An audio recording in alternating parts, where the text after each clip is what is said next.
हे प्रभु, शरण में लीजिए। सायं संध्या समय लंका पर चढ़ाई की तैयारी चल रही है। समुद्र पर वानर सेना पुल बांध रही है। नल और नील को वानर बड़े बड़े पत्थर पकड़ा रहे हैं और वे दोनों उन पर श्री राम नाम को अंकित कर पानी में उछाल देते हैं। पत्थर तैरने लगते हैं। पुल बंध रहा है। सबके चेहरों पर उत्साह और ऊर्जा की चमक। प्रभु कार्य संपन्न होने की आशा और विश्वास।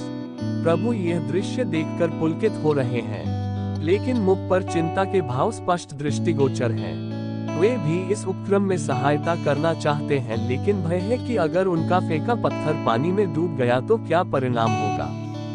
क्या वह पत्थर पानी में तैरेगा, उसी तरह जैसे नल और नील के पत्थर तैर रहे हैं। प्रभु के मन में शंका पैदा हो गई, जिसका वे समाधान करना चाहते थे।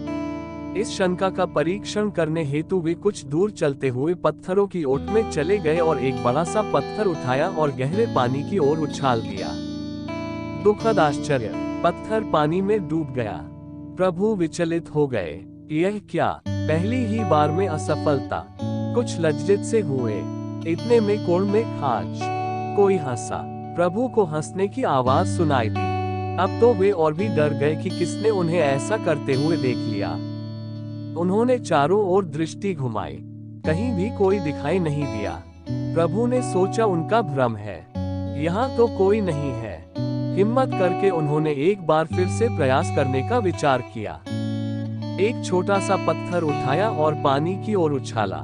सोचा पहला पत्थर भारी होगा, इसी कारण डूब गया। लेकिन फिर भी वही हुआ जिसकी आशा नहीं थी। यह पत्थर भी और गहरे में जाकर डूब गया। अब तो प्रभु निराश हो गए। इतने में फिर वही ठठाकर हंसने की आवाज सुनाई दी। अब की बार प्रभु ने स्पष्ट रूप से हंसी सुनी। प्रभु उद्विग्न हो उठे। कौन है जो छिपकर उन्हें देख रहा है? इतना दुस्साहस, कौन दुराचारी है वह? अचानक पत्थरों की ओट से वानर श्रेष्ठ हनुमंत अपनी हंसी रोकते हुए बाहर निकले और प्रभु के चरणों में झुककर साष्टांग प्रणाम अर्पित किया। प्रभु को अचरज हुआ। वे विस्मित से बोले, तो क्या हनुमान तुमने सब देख लिया? हनुमान हाथ जोड़कर विनीत स्वर में बोले, हाँ कृतसेतु, मैंने सब इन आंखों से देख लिया। आज तक जो विश्वास था अब और भी दृढ़ हो गया है।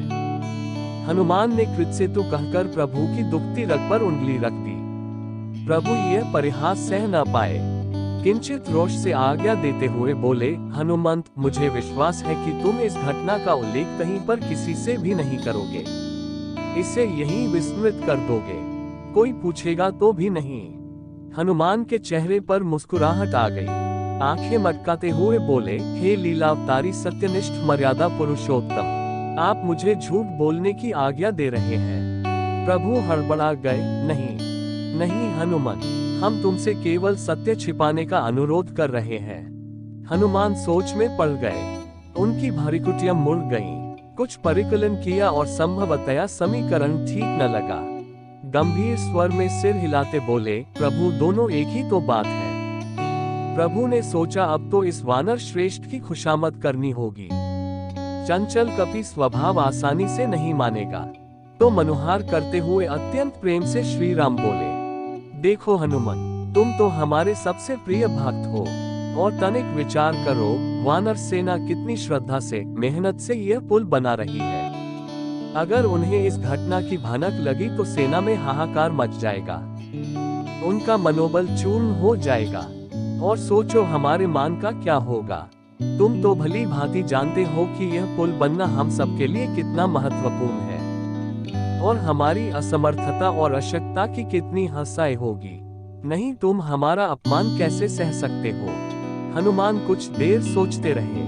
उनकी दृष्टि अपलक अपने प्रभु की अनुपम छवि निहार रही थी। वे कुछ क्षण मौन रहे। तत्पश्चात हाथ जोड़कर कहा, हे सर्वशक्तिमान सर्वज्ञ प्रभु, आपने यह कैसे सोचा कि मैं यह बात केवल इस वानर सेना को बताऊंगा? मैं तो पूरी सृष्टि में डंका बजाकर इस घटना की घोषणा करने वाला हूँ। इस बात को छिपाने का अपराध मैं कैसे कर सकता हूँ? इस तथ्य से पूरे जगत को अवगत कराना ही अब मेरा कर्तव्य है और धर्म भी। प्रभु की मुख मुद्रा चिंतित हो गई। सूझ नहीं रहा था कि इस कपिराज को कैसे मनाया जाए। उन्होंने अंतिम अस्त्र फेंका। बोले, कपिवा तुम तो मेरे अनन्य भक्त हो ना। हनुमान ने अत्यंत श्रद्धा भक्ति भाव से कहा, हे भक्त वत्सल मायातीत प्रभु, कोई शंका हो तो मेरे इस शरीर के टुकड़े कर लीजिए, हर अणु में आपका नाम ही गुंजारित होता मिलेगा प्रभु। श्री राम कुछ आश्वस्त हुए, कहा, तो बताओ हनुमान, यह कैसी भक्ति है कि तुम हमारा रहस्य सब पर खोल देना चाहते हो? यह कैसा समर्पण है? कभी कहते हो भक्त हो और हमारी जग हंसाई करवाना चाहते हो। हमें भी ज्ञान दो, यह कैसी भक्ति है? हनुमान अब घुटनों के बल बैठ गए, आंखों से अश्रुधारा बहने लगी। अवरुद्ध कंठ से बोले, हे आश्रित रक्षक दया सिंधु, कलियुग में जो भी आपकी शरण में आता है वह इस भवसागर के त्रिविध ताप से मुक्त हो जाता है।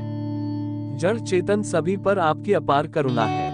प्राणी मात्र का उद्धार करने हेतु इस नश्वर जगत में आपने अवतार लिया है।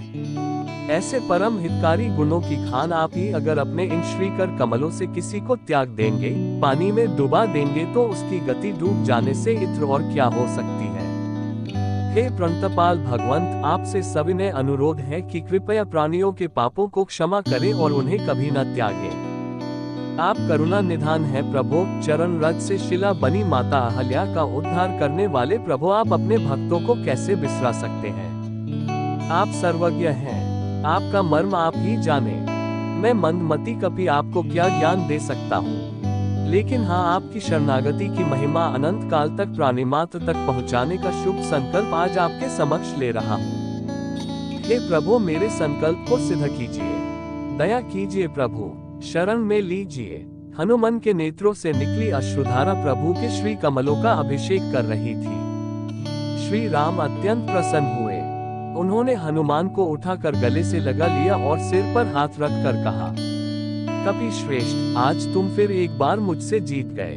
मैं तुम्हें चिरंजीवी होने का वरदान देता हूँ और तुम्हें वचन देता हूँ कि जब तक सृष्टि रहेगी तुम अमर बनकर राम नाम की मणि को अपने हृदय में धारण करोगे। तथास्तु। श्री राम राम रामेति रमे रामे मनोरमे सहस्र नाम ततुल्यम राम नाम वरान्ये।